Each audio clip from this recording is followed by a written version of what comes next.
Going on YouTube? This video is going to be all about what to watch during the NFL preseason and the rest of training camp. I'll give you some examples. Who's going to be the starting QB for the Buccaneers? Who's going to be the offensive line of the New York Jets? How is that going to unravel? Who's going to be the starting receiving core for the New York Giants? So on and so on. Will CJ Stroud take Davis Mills' starting QB spot? Time will tell. Let's get into it.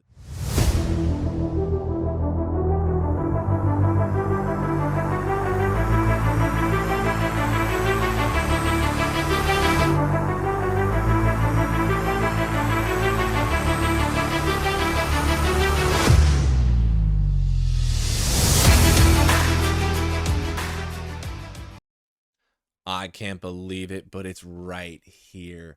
As of this video, the New York Jets are going to be playing the Browns in the Hall of Fame game tonight. They're not going to be on this list.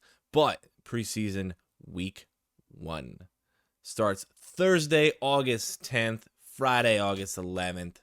And guess what? The best part about preseason, you got Saturday and Sunday games. Literally from Thursday through the whole weekend. It's going to be awesome. You guys may think preseason's boring.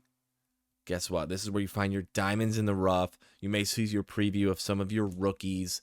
I happen to like it. I am deep into football, the whole developmental stage. I love it. We're going to go through some important training camp battles and certain things to watch for through some of these games, all right? But here you are, your typical preseason games. Obviously, you're not going to sit here and watch Pat Mahomes or Josh Allen for 4 quarters. It is what it is. We will save that for the regular season. But let's get into this, all right? Boom. 2023 NFL Training Camp. Ranking position battles across the league, highlighted by QB openings on the Bucs. This one's tight. We got to see what's going to happen with them. Okay? Right here. We're going to start off at number 10. The Vikings. 2 of their 3 starting cornerback spots are open. Why? Pat Pete was gone. Okay, contenders Byron Murphy. You would assume he's going to be out there. You got Evans, Andrew Booth Jr., who I'm high on. And then Williams and Mekhi Blackman. All right, the Minnesota Vikings had the worst defense of any playoff team in NFL last season. Sorry, don't know what I was reading. In the NFL last season. Okay? And as well as simply one of the worst in the entire league in 22. The lack of production forced 2022 Offensive Player of the Year Justin Jefferson and the offense to bail the team out consistently.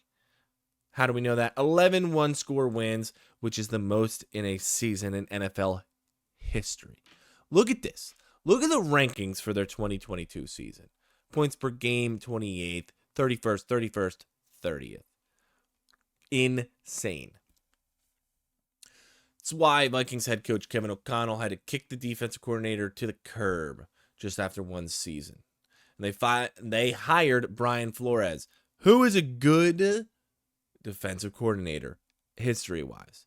Okay, that leaves 2 of the 3 starting quarterback spots up for grabs with Byron Murphy holding down 1 of the 3 spots. Like I said, you got to assume he's out there. All right, Flores coming will lead to a significant schematic shift. All right, we're going to comb through this real quick. That will change into Flores. The Miami Dolphins ran man coverage 51.5%, blitzing 36.4, blah, blah, blah. The other 2 spots will come down to first-year players, Blackman, a 3rd-round pick, and Jay Ward, another pick, but this was in the 4th round.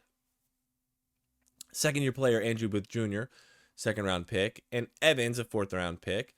I'm going to sit here and say my prediction is Booth Jr. probably takes a spot. I liked how he played. I liked how he looked. I even liked how he looked last year. I think Booth Jr. gets a spot here, so really I think that last spot is up for grabs, but like they have here. As for who will win, well, according to The Athletic, Murphy Jr. and Evans have been fixtures on the first-team defense throughout camp. However, the 3rd spot is still open. Williams, 6'3", 212 pounds. Blackman 5'11". They're duking it out. Each provide Flores with a contrasting body type and skill set. Whoever gets the last vacancy between the two could be a matchup specific throughout the season, meaning these two can really switch on and off throughout the whole year. I'm still high in Booth.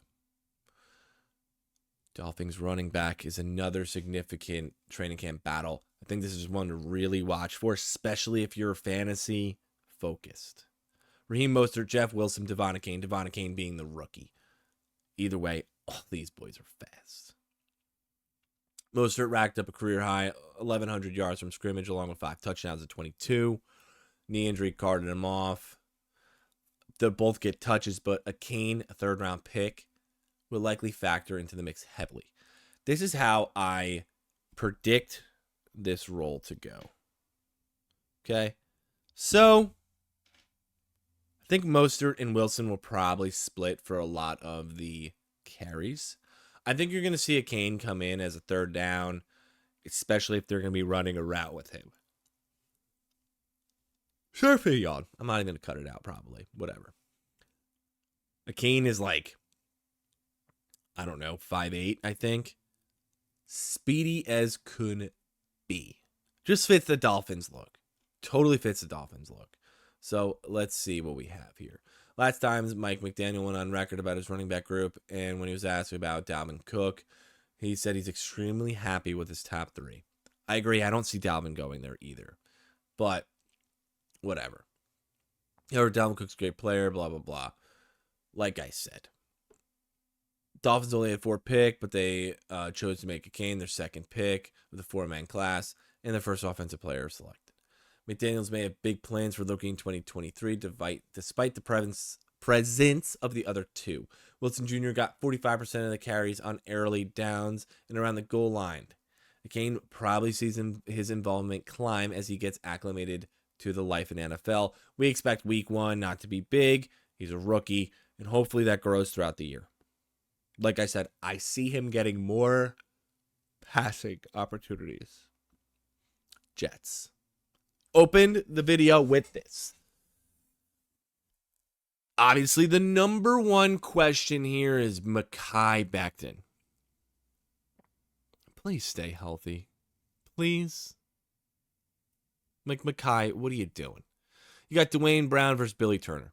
You got Connor McGovern versus Joe Tippmann. Max Mitchell versus Mekhi Becton. Battles throughout. And to be honest, if you're a Jets fan, that is so awesome and so healthy for a team to have this battle. This is what you want. This is really what you want. Tippmann was steady in college, allowing 1 sack and 590 pass blocking snaps across the last 2 seasons. He represents the highest drafted center since they selected Nick Mangold. 7-time Pro Bowler. Tough shoes to fill, let me tell you. Tough shoes to fill. Then you got Dwayne Brown, who's about to be 38, 5-time Pro Bowler. Left tackle. Started 12 games for the Jets a year ago while battling through injuries. Then, of course, Mekhi Becton. A mammoth of a human being standing at 6'7", 363 pounds. Is set to play 20 to 25 snaps in Thursday's Hall of Fame game. Let's see how he bounces back. Okay? In order to compete for what he hopes to be the starting left tackle gig. He was moved to right tackle opposite of Brown, who suffered a season-ending knee injury. He initially said play right tackle. Put undue stress on the wrong knee. But after surgeries, blah, blah, blah, we got to see how he bounces back. Nathaniel Hackett's there. We obviously know Rodgers is there. Interested to see how much Rodgers plays tonight. Apparently, he's not going to. Apparently, Zach Wilson's going to be the starter. I think it's smart, especially with a veteran like Rodgers. But watch this offensive line battle. You could see clean offensive line play into this, into half. Honestly, you could. This next one's interesting. Eagles starting running back. Is this really that big of a battle? I think DeAndre Swift is going to get the starting role, and then I think it's going to be like previous years. Gainwell and Penny are really going to split. Hoping, knock on wood here, DeAndre Swift stays healthy. But here we are. Ready? Swift is elite company in that club as he joined by NFL two-time defending scrimmage touchdown leader Chargers Austin Eckler and Aaron Jones, Alvin Kamara, blah, blah, blah. Swift's 5-point yards per touch over the course of his 3-year career is tied with fifth most in the league with Eckler. Swift to eventually pull away from the pack, but the goal line work could be split between the three. And of course, Jalen Hurts. Everyone knows Jalen Hurts in the goal line is lethal. Goal line is probably going to definitely be split between the three. They did it last year with Miles Sanders as well. I expect them not to really change the scheme on that. Plus, you also kind of want to keep Swift healthy. That's the biggest thing. You got to keep Swift healthy, and that's what they're going to aim to do. If it means splitting more and more carries throughout his career and year and length of the year, you got to do it. Sucks. This one is mind-boggling, and it was kind of mind-boggling to me after the draft. Giants starting wide receivers. Look at the list. Darius Slayton versus Hodges versus Campbell versus Wan'Dale Robinson versus Hyatt, Shepard, Crowder, and Beasley. You have 9 receivers.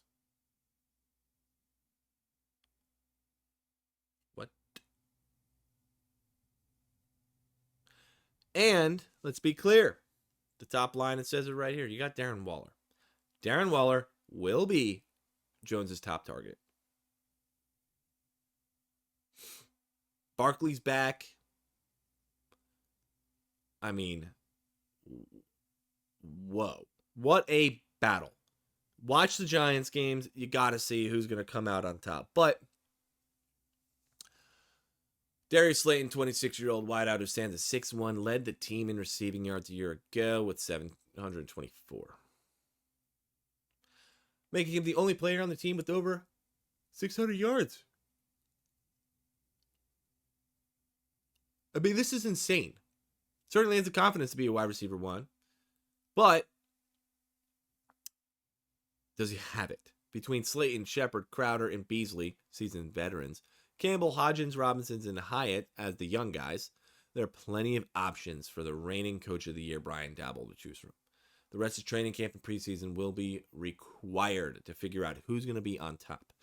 I'm going to hit you with my prediction. You ready? I think you're going to see Hyatt come in and big play downs and see him want to stretch the field. I don't think he's going to be an every down receiver. I think I would expect Slayton to be 1. I would expect Shepard and Crowder to be flopping around 2. And Wan'Dale Robinson and Jalen Hyatt are gonna keep flopping as well. And then they're just gonna rotate Campbell, Hodgins in as like fresh pieces. And I'm concerned about Beasley. I'm concerned if he makes the roster. I know you guys are gonna call me crazy, but I'm concerned. We gotta watch this battle. We gotta watch the Giants up close. Moving on. Seattle. The running backs. I'm going to sit here and tell you this is exactly how I view this. You ready? I'm not even going to read this. You got Kenneth Walker, Zach, and Kenny McIntosh. Kenneth Walker is going to be your bell cow. Okay? He's going to be your bell cow. He had an absolute amazing season last year. Now you're going to turn around. You got Zach. Zach's going to come in and be the two-headed monster. He's going to split carries a little bit. But I still see Walker getting the bulk of the carries. Now, what do you do from there? What do you do from there? Kenny McIntosh is going to be more the receiving back. I see him coming in around third downs. You need him to run a route. Don't also be surprised. Don't be shocked if you see them run a 2 running back set. I see it happening. But you got Kenneth Walker as the number 1. Zach's going to keep him fresh as the number 2. And they're going to use McIntosh more of a passing gadget type deal. That's really how I see it. Chiefs' final 2 starting wide receiver spots. I can already see how I see this. All right. I think, and this is the buzz around training camp,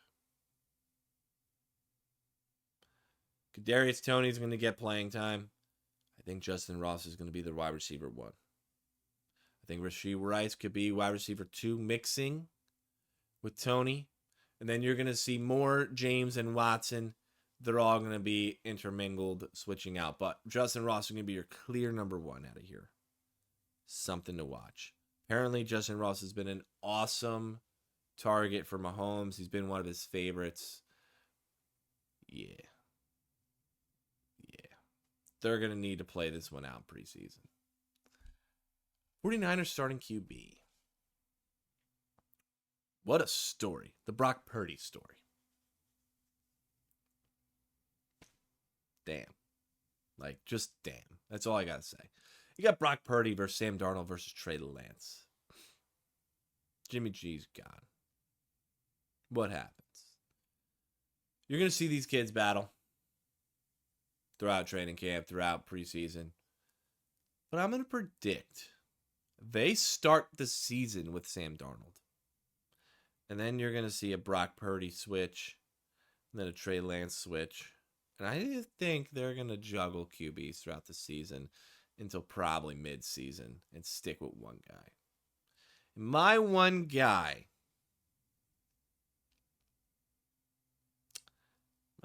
is going to have Purdy at the end of that season. Purdy's going to be their guy at the end of the season. That's what I see. Purdy's going to be at the end of the season, heading into the playoffs. And that's going to be it. But man, what a freaking story to watch. This is so cool. Like, this is the stuff that has to get you excited about preseason and training camp. Here we are. Here's another one. Sam Howell versus Brissett. This is true. Top line says right there. This is a true QB competition. You obviously got Brissett, who is the more veteran QB. Then you got Sam Howell, who, honestly, what's going to happen? So, no idea. But this could be a true QB competition. You can see these kids play. You can see these two play in preseason. Don't be shocked. Seriously, don't be shocked. I'm a fan of Jacoby Brissett, but I really like the interesting, hey, we don't know what we can get out of this kid and Sam Howell. So, to me, I think the clear number 1 starter is going to be probably Brissett week 1, and they're going to measure it out to see how he plays. This is how I see this happening. I mean, this is versus Deshaun Watson. That's crazy. And here's the last one. Baker Mayfield versus Kyle Trask. What I would like to see happen, you got to root for Kyle Trask here, no? Kid's the unknown. You want to see what you get out of the kid, especially heading into the next year, possible draft situations. If you're a Buccaneers fan, you need to see Kyle Trask. We kind of know what we can get out of Baker Mayfield at this point. You need to see Kyle Trask. What can we do? I'm willing to take the chance to start him in a couple games in the regular season. Give him time in preseason. What is he going to do? What is he capable of? Is there more development that needs to happen with this kid? This is what I want to see.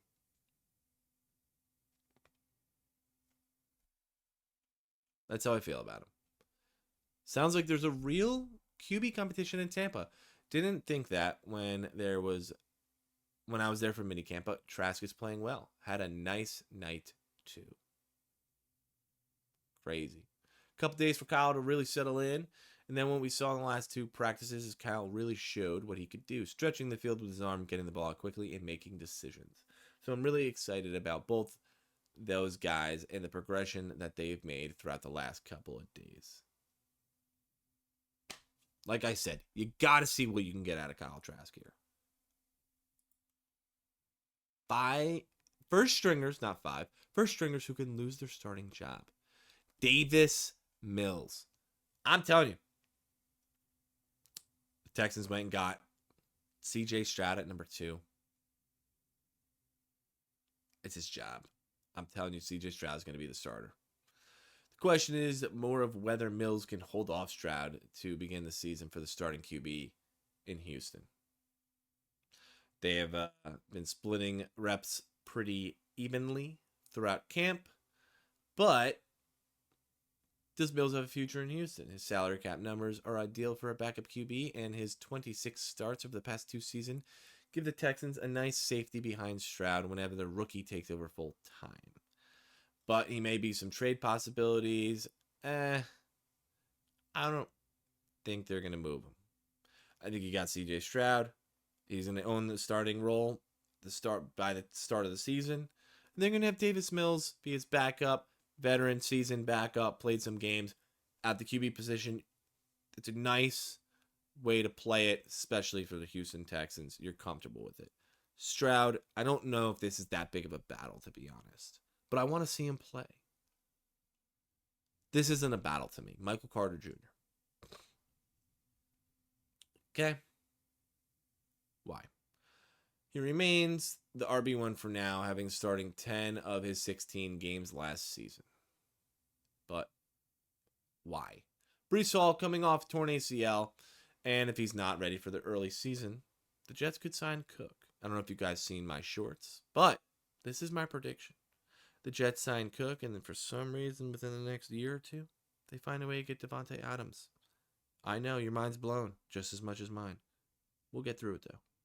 All right, following a disappointing second season, Carter really must sharpen with Zonovan Knight, who looked better than Carter at times in late of 2022, and they also got a 2023 fifth rounder breathing down his neck. Not that worried. Breece Hall is going to be the one. You bring in Dalvin, that's a nice 1-2 monster, kicks him down. I think he gets a roster spot, but let's see the preseason, baby. Let's see how hard he runs. Cordell Patterson. This is crazy to me. And I want to dig a little deeper into this one than normal. Okay, you take Bijan with the 8th pick.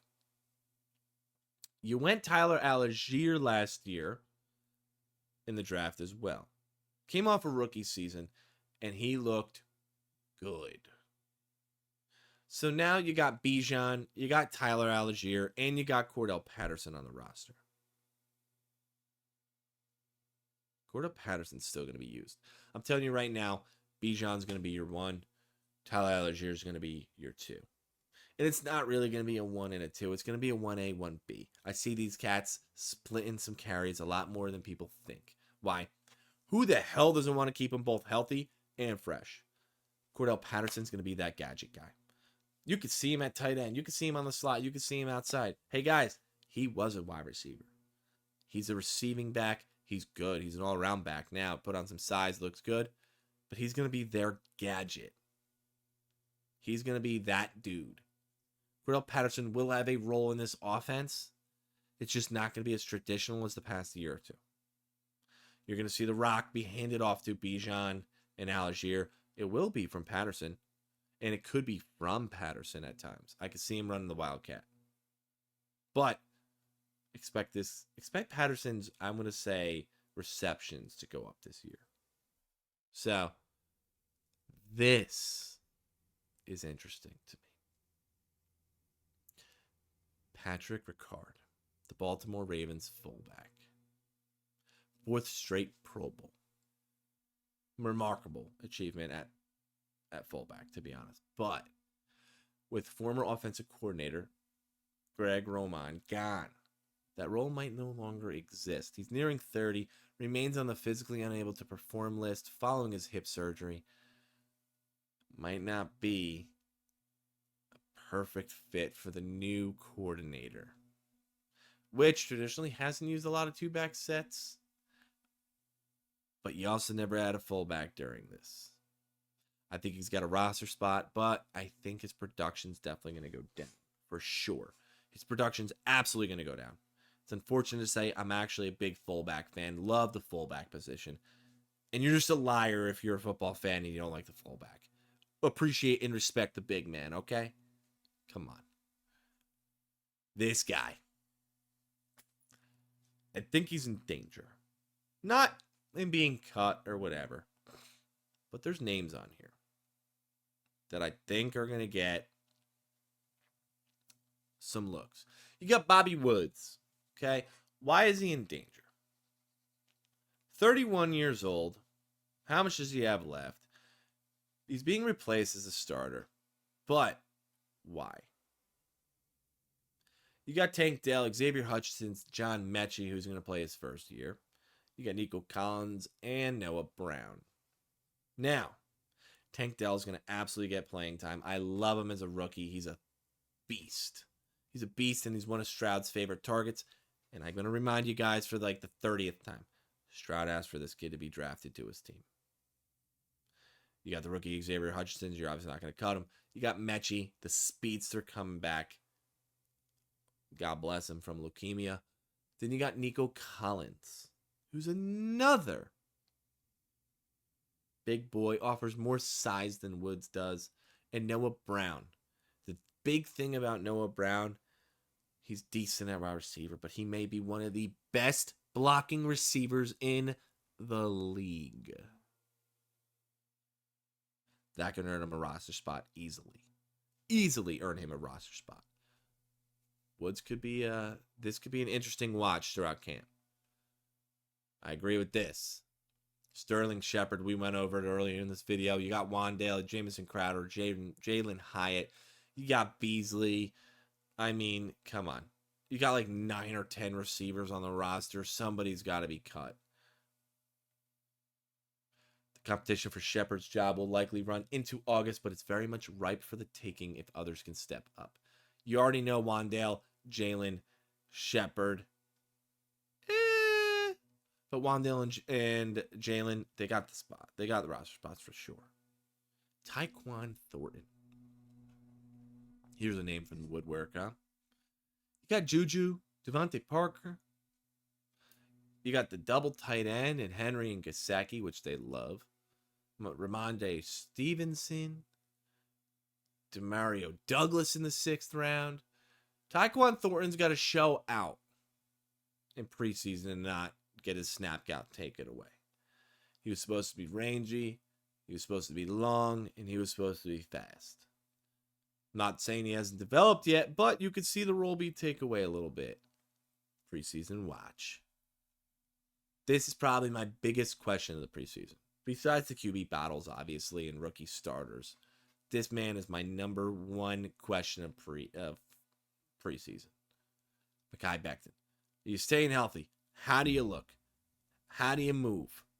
He's absolutely going to be on a pitch count. And how do you compare it to the rest of that offensive line? How do you do it? They already have it right here. Ready? Right now, he's running behind Billy Turner and Max Mitchell for reps. So Becton is going to need to show something quickly. You got Lawrence Guy, who will breeze over. This is another one. And I'm not going to butcher his name. But linebacker for the Falcons. He brought in Bud Dupree, Calais Campbell, Zach Harrison in this offseason. Lorenzo Carter. You got Arnold and D'Angelo Malone. Hard to see a major role for him on their refurbished front. Will they find a spot for him? I'm sure. But expect his production and output to go down. Once again, preseason watch, baby. Malcolm Rodriguez, you got that Jack Campbell, Derek Barnes, and Alex Anzalone's starting job feeling secure. Dude's a thug. He's awesome. Where's Rodriguez fit into the picture? And then you got Kareem Jackson. I'm very happy they put him in here. 35 years old, steady presence in Denver's backfield the past 4 seasons. Return on another 1-year deal, but third-year pro Caden Stearns has his eye set on taking that starting job away. Promising rookie year highlighted by chasing down Lamar and got an injury-plagued season, unfortunately. But we'll see. We'll see who takes the job on the other side of Justin Simmons. Now, I'm going to hit you with one more team here. They're my team, my Los Angeles Chargers. I'm interested in the battle of Isaiah Spiller and Josh Kelly. Who's taking that RB2 spot and who's taking the future? Who's taking the RB2 spot and who's taking the future? And then I need to know who's playing on the other side of Derwin. Please, let's figure it out. Guys, Two Tone Sports here as always. Thank you so much for watching, and I'll catch you in the next